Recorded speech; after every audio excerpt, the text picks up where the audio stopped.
It started with a mysterious cry that shattered the morning quiet. What a couple found clinging to a branch would uncover a story of loss, resilience, and the untamed heart of the wild. The morning air was cool and damp.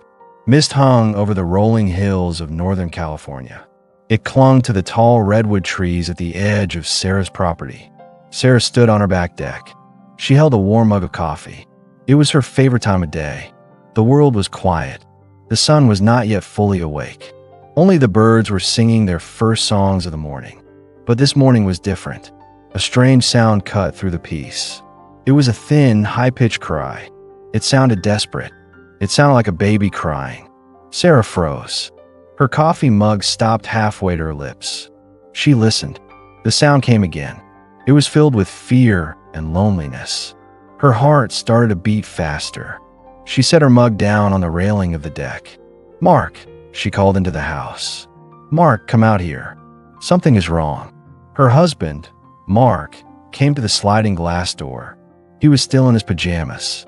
He rubbed the sleep from his eyes. "What is it, Sarah?" he asked, his voice thick with sleep. "Listen," she whispered. She pointed toward the edge of their yard. The cry came again. It was clearer this time. It came from the direction of the huge, old oak tree. The tree stood on the border of their property, right where the manicured lawn met the wild, untamed hillside. Mark's sleepy expression changed. He was awake now. He was concerned. "That sounds like an animal," he said. He was already moving toward the deck stairs. An animal in trouble. Together, they walked across the grass. The dew was cold on their bare feet. The sad cries grew louder as they got closer to the massive oak tree. Its branches were old and gnarled. They looked like the twisted fingers of a giant. Sarah gasped. She grabbed Mark's arm and pointed up. "There," she said, her voice a hushed whisper. About 15 feet up, a tiny creature was clinging to a branch. The branch was thin. It trembled with every small movement. The creature was a baby bobcat. "Oh my goodness," Sarah breathed. "It's just a baby." The kitten was so small. It couldn't have been more than a few weeks old. Its fur was spotted and fluffy. It looked like a soft, living plush toy, but its fear was real. Its tiny claws were dug deep into the bark of the branch. Its eyes were a startling, bright blue. They were the color of a kitten's eyes before they changed to the yellow of an adult predator. Those wide blue eyes were filled with terror. Every few seconds, it would open its little mouth and let out another heartbreaking wail for a mother who wasn't there. How did it even get up there? Mark wondered. He walked around the base of the tree, trying to see it better. Sarah's heart ached for the tiny animal. A powerful, protective instinct washed over her. "We have to help it," she said firmly. "It must have been there all night. Where is its mother?"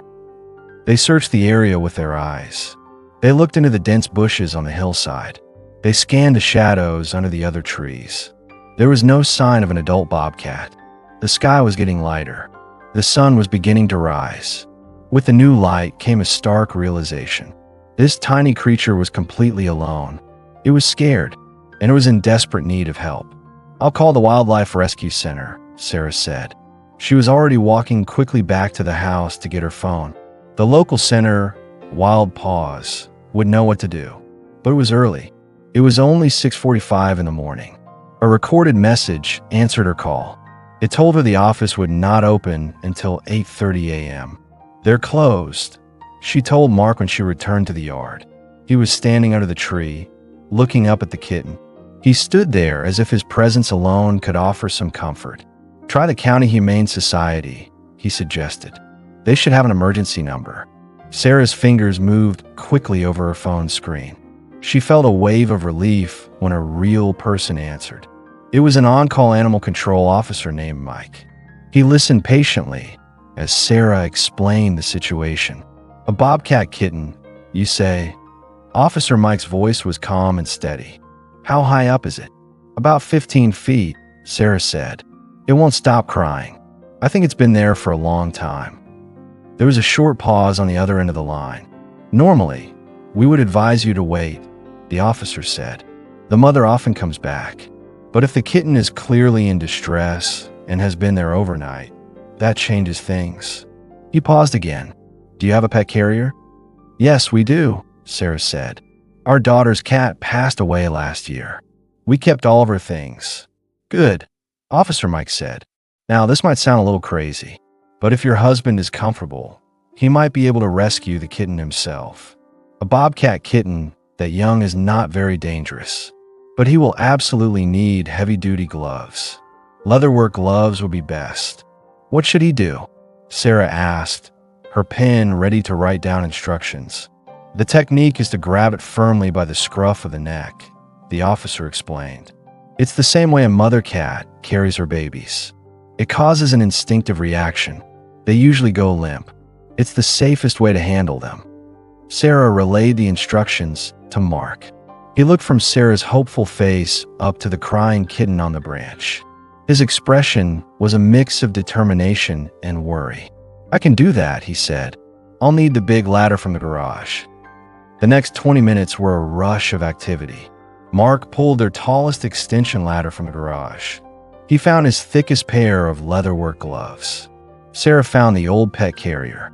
She lined it with soft, clean towels. Their next-door neighbor, Mr. Henderson, saw the commotion from his kitchen window. He came over to see if he could help. Well, Mark Peterson, Mr. Henderson said with a small smile. I never thought I'd see the day you became a bobcat rescuer. Despite his light-hearted words, his hands were firm and steady on the base of the ladder, holding it securely for Mark. Mark began to climb. He moved slowly and carefully. He spoke in a soft, soothing voice to the frightened kitten. It's okay, little one, he murmured. I'm here to help you. Just stay still for me. I won't hurt you. The kitten's cries grew louder as Mark got closer. It tried to scramble higher up the tree, but the branches above were even thinner. They swayed dangerously under its tiny weight. Easy, easy, Mark cooed, reaching out a gloved hand. Down on the ground, Sarah held her breath. She watched Mark's hand inch closer and closer to the terrified animal. Her heart pounded in her chest. Then, in one quick but gentle motion, Mark grasped the kitten firmly by the scruff of its neck. Just as the officer had said, the kitten went limp. Its cries stopped. It dangled from Mark's hand, its small body relaxed by instinct. Got it, Mark called down. He carefully brought the kitten toward his chest. He cradled it with his other arm as he started to climb back down the ladder. Once he was on the ground, they could see the kitten up close. It was even smaller than it had looked in the tree. It was no bigger than a kitten from a domestic cat, but its paws were huge in proportion to its body. They were a clear sign of the powerful predator it would grow up to be. Its soft, spotted coat was beautiful. Despite its long, scary night, it seemed to be uninjured. Quick, the carrier, Mark said. Sarah held the door open. Mark gently placed the tiny bobcat inside. The kitten immediately scurried to the back corner. It huddled into a small, trembling ball. It wasn't crying anymore, but its little body shook with rapid breaths. We need to get it to Wild Paws as soon as they open, Sarah said. She checked the time on her phone. It was now 7:30 a.m. I'll drive, Mark offered, pulling off his leather gloves. You call them again. Let them know we're on our way with a rescued bobcat kitten. The drive to the wildlife center took about 30 minutes. Sarah sat in the back seat with the carrier on the seat beside her. She spoke softly to the frightened kitten for the entire trip. You're safe now, little one. You're going to be okay. Every so often, the kitten would let out a tiny, soft mew. Sarah found herself fighting back tears.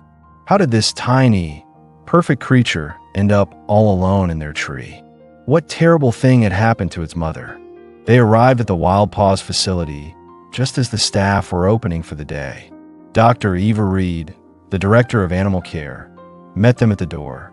Her eyes were kind but professional. She looked at the carrier and its tiny occupant. Oh, you brave little thing, she said softly. She took the carrier from Mark and carried it into an examination room. Let's get you warmed up and checked out. The examination showed that the kitten was a female. She was about 4 weeks old. She was dehydrated and exhausted, But otherwise, she was healthy. Despite her terrifying ordeal, she had a strong spirit. "You both did exactly the right thing," Dr. Reed told Sarah and Mark. "A kitten this young is very vulnerable. She wouldn't have survived much longer on her own. We'll get her some fluids and special formula. Then, our first goal will be to see if we can reunite her with her mother." Sarah and Mark felt a deep sense of relief. They had done a good thing. They were preparing to leave, feeling proud of their morning rescue. But then, Dr. Reed's office phone rang. The call changed everything. Dr. Reed hung up the phone. She had a serious look on her face. "That was another family," she said, looking at them. "They just brought in another bobcat kitten. It was found less than a mile from your property. It's the same age, same condition." Sarah and Mark looked at each other. The same thought crossed their minds. "Siblings," Dr. Reed said, confirming their fear. "Almost certainly. And that means something has happened to their mother. Bobcats are excellent mothers. They are fiercely protective. They don't just abandon their young unless something is terribly wrong." The weight of this new information filled the small room. The happy feeling of the rescue was replaced by a sad reality. In the carrier, the tiny kitten they had saved had finally curled into a little ball. She was asleep, exhausted from her long, lonely night. Over the next few days, Sarah couldn't stop thinking about the two kittens. She called Wild Paws every day for an update. She learned that the two kittens, who were indeed sisters, had been placed together in a special enclosure. They were doing very well. The staff had named them. The kitten Sarah and Mark had rescued was named Willow. Her sister was named Sage. "They are eating well," Dr. Reed reported during one of Sarah's calls. "They are getting stronger every day. We have them on a feeding schedule that mimics what their mother would provide, and they're starting to play together." That's a very good sign. But the news about their mother was not good. The staff at Wild Paws had set up trail cameras around the areas where both kittens were found. They searched for days, but the cameras showed no sign of an adult bobcat. The sad truth was that their mother was most likely gone forever. Perhaps she had been hit by a car on the nearby highway, or maybe she had been killed by a larger predator like a mountain lion. What will happen to them now? Sarah asked. She was afraid she already knew the answer. "They will have to stay in our care," Dr. Reed explained. "They will stay until they are old enough and strong enough to survive on their own in the wild. We are actually planning to transfer them to a larger facility, the Silicon Valley Wildlife Center. They have more space and better enclosures for raising orphan bobcats. They specialize in preparing them for release." The transfer was scheduled for 2 weeks after the rescue. Sarah asked if she and Mark could visit the kittens one last time before they left. Dr. Reed understood. She knew Sarah and Mark had formed a special connection to the little animal they had saved. She agreed to the visit. The day of the visit was bright and sunny. Dr. Reed led them to the center's nursery. Willow and Sage were in a large enclosure. It was filled with small logs, branches, and soft bedding to feel like their natural home. The kittens had grown so much in just 2 weeks. Their blue eyes were starting to get little flecks of gold in them. "The one you rescued is Willow," Dr. Reed pointed. "She's a little bit smaller than her sister, but don't let her size fool you. She's the feisty one." As if on cue, Willow pounced on Sage. The two kittens tumbled over each other in a playful ball of spotted fur. They nipped and batted at each other with their oversized paws. It was hard for Sarah to believe that just 2 weeks ago, Willow had been a helpless baby crying in a tree, separated from everything she had ever known. "They are teaching each other how to be bobcats," Dr. Reed explained, watching them fondly. "They are learning how to play fight, how to stalk, how to pounce. These are all the skills they will need to survive in the wild. It's not a perfect situation. Nothing can truly replace their mother's teaching. But they are smart and adaptable creatures." Sarah watched the kittens play. A lump formed in her throat. "Will they really be okay?" she asked, her voice soft. "Out there, all by themselves." The Wildlife Center has an excellent success rate with bobcat rehabilitation, Dr. Reed assured her. They will spend the next several months in enclosures that get bigger and bigger. They will learn to hunt live prey. Most importantly, they will be taught to avoid humans. By the time they are released, at around 6 months old, they will be fully prepared for life in the wild. The transfer to the new wildlife center happened the next day.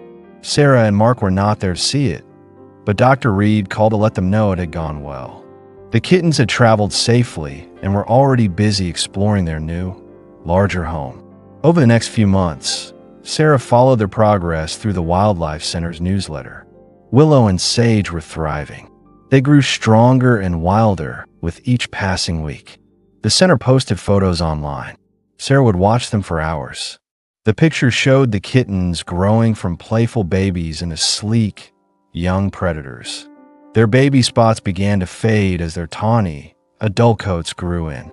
The story of the rescue spread through Sarah and Mark's small hillside community. Their story inspired their neighbors. People became more aware of the wildlife that shared their neighborhood. Mr. Henderson installed motion sensor cameras on his property. He became the neighborhood's unofficial wildlife watcher, sharing photos of deer, raccoons, and the occasional fox. Other neighbors started leaving out pans of water for animals during the dry summer months.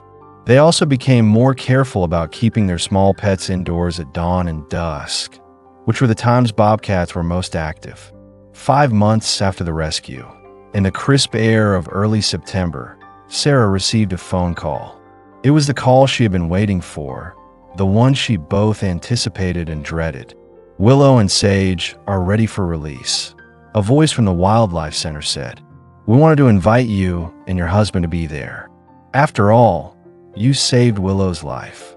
The release was planned in a remote area in the hills above a large reservoir. The location was chosen carefully. It was far from major roads and had plenty of prey and water for the young bobcats. It was a cool autumn morning when Sarah and Mark arrived. A small group of Wildlife Center staff and volunteers were already there. 2 large transport carriers sat in the back of a pickup truck. Sarah could hear soft sounds of movement from inside them. Her heart raced with a mix of excitement and anxiety. Would Willow remember them? A more important question was, had the rehabilitation worked? Had they truly been transformed from helpless kittens into wild animals? A wildlife biologist who was in charge of the release spoke to them gently. "They are different cats now," she warned. "We have spent months teaching them to fear and avoid humans. That fear is essential for their survival. Please don't expect any sign of recognition or gratitude. In fact, that would be a bad sign. It would mean we didn't do our job correctly." The carriers were carefully placed at the edge of a wide meadow. The meadow was bordered by a dense oak forest. Sarah and Mark stood back with a small group of onlookers. The biologist used a long pole to unlatch the doors remotely. For a moment, nothing happened. Then, the door of the first carrier creaked open. Sage emerged first. She was cautious but curious. She had grown into a stunning young bobcat. Her coat was a beautiful tawny brown with faint spots still visible. Her ears had the distinctive black tufts of her species. She paused at the entrance of the carrier. She stood motionless, testing the air with her nose. Then, with a powerful and confident leap, she bounded toward the line of trees and disappeared into the woods. A few moments later, Willow emerged from the second carrier. Sarah gasped softly. The tiny, crying kitten from the tree was gone. In her place was a magnificent, wild creature. She moved with a liquid grace. Her muscles rippled under her sleek coat. She paused and looked back once. She did not look at the humans. She looked toward the forest, in the direction her sister had gone. Then, she too sprang forward and vanished into the trees. The group stood in complete silence for several minutes. The only sound was the rustling of leaves as the 2 sisters moved deeper into their new home. Sarah found Mark's hand and squeezed it tight. Tears were streaming down her face, but they were tears of joy and pride. "They're going to be okay," she whispered. "Because of you," Mark replied, putting his arm around her shoulder. "Because we didn't ignore that sound. Because we stopped to help." The wildlife biologist smiled at them. "You should know, these two have an excellent chance of survival," she said. "They are strong. They have bonded very well, which is crucial. They will likely stay together for a while before establishing their own neighboring territories. In a year or two, they will be raising kittens of their own." The drive home was quiet. Sarah and Mark were each lost in their own thoughts. The memory of the kitten's desperate cries that had started this whole journey seemed like it was from a lifetime ago. They had saved a life. In fact, they had saved 2 lives. In doing so, they had become a small but important part of the larger effort to help wildlife and humans coexist. Back at home, Sarah stood on the same deck where she had first heard Willow's cries. The old oak tree stood tall and silent, its branches reaching for the sky. But now, when Sarah looked at it, she didn't just see a tree. She saw a monument. It was a reminder that sometimes life puts you in exactly the right place at exactly the right moment for a reason. The rescue had changed Sarah and Mark, too. They became dedicated supporters of Wild Paws. They volunteered at fundraisers. They helped with educational programs for the community. Mark learned how to build and install owl boxes.